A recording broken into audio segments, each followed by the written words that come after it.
رد الإمام المهدي المنتظر ناصر محمد اليماني على الذين يقولون أن أبوا محمد رسول الله صلى الله عليه وآله وسلم في النار.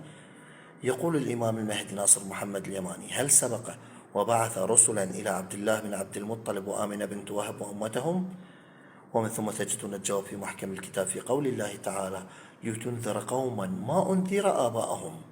لتنذر قوما ما أنذر آباءهم، فهذا يعني أن الله لم يبعث إليهم رسولا لينذرهم أن يعبدوا الله لا يشركوا به شيئا.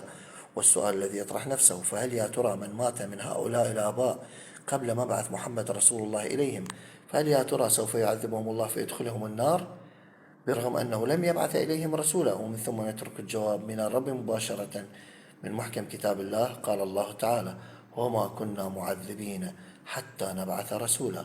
وما كنا معذبين حتى نبعث رسولا.